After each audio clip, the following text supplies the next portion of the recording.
এইখন চৰকাৰ থাকিলে আৰু ভৱিষ্যতে যে কিমান ভয়ানক সমস্যা বা পৰিস্থিতিৰ সন্মুখীন হ'ব লাগিব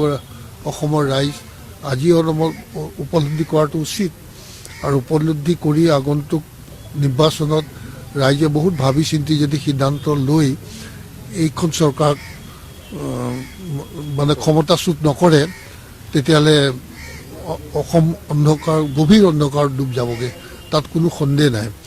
গতিকে মই এটা কথাই কওঁ আপোনালোকৰ মাধ্যমেৰে অসমবাসী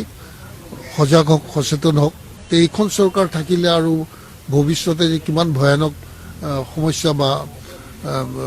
পৰিস্থিতিৰ সন্মুখীন হ'ব লাগিব অসমৰ ৰাইজ আজি অলপ উপলব্ধি কৰাটো উচিত আৰু উপলব্ধি কৰি আগন্তুক নিৰ্বাচনত ৰাইজে বহুত ভাবি চিন্তি যদি সিদ্ধান্ত লৈ এইখন চৰকাৰক মানে ক্ষমতাচ্যুত নকৰে তেতিয়াহ'লে অসম গভীৰ অন্ধকাৰত ডুব যাবগৈ তাত কোনো সন্দেহ নাই গতিকে মই এটা কথাই কওঁ আপোনালোকৰ মাধ্যমেৰে অসমবাসী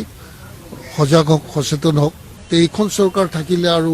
ভৱিষ্যতে যে কিমান ভয়ানক সমস্যা বা পৰিস্থিতিৰ সন্মুখীন হ'ব লাগিব অসমৰ ৰাইজ আজি অলপ উপলব্ধি কৰাটো উচিত আৰু উপলব্ধি কৰি আগন্তুক নিৰ্বাচনত ৰাইজে বহুত ভাবি চিন্তি যদি সিদ্ধান্ত লৈ এইখন চৰকাৰক মানে ক্ষমতাচ্যুত নকৰে তেতিয়াহ'লে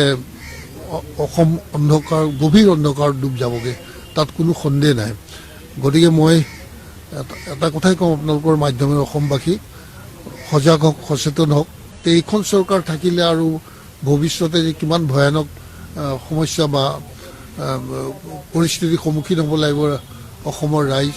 আজি অলপ উপলব্ধি কৰাটো উচিত আৰু উপলব্ধি কৰি আগন্তুক নিৰ্বাচনত ৰাইজে বহুত ভাবি চিন্তি যদি সিদ্ধান্ত লৈ এইখন চৰকাৰক মানে ক্ষমতাচ্যুত নকৰে তেতিয়াহ'লে অসম গভীৰ অন্ধকাৰত ডুব যাবগৈ তাত কোনো সন্দেহ নাই গতিকে মই এটা কথাই কওঁ আপোনালোকৰ মাধ্যমেৰে অসমবাসী সজাগ হওক সচেতন হওক এইখন চৰকাৰ থাকিলে আৰু ভৱিষ্যতে যে কিমান ভয়ানক সমস্যা বা পৰিস্থিতিৰ সন্মুখীন হ'ব লাগিব অসমৰ ৰাইজ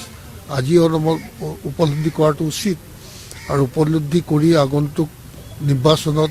ৰাইজে বহুত ভাবি চিন্তি যদি সিদ্ধান্ত লৈ এইখন চৰকাৰক মানে ক্ষমতাচ্যুত নকৰে তেতিয়াহ'লে অসম গভীৰ অন্ধকাৰত ডুব যাবগৈ তাত কোনো সন্দেহ নাই গতিকে মই এটা কথাই কওঁ আপোনালোকৰ মাধ্যমেৰে অসমবাসী সজাগ হওক সচেতন হওক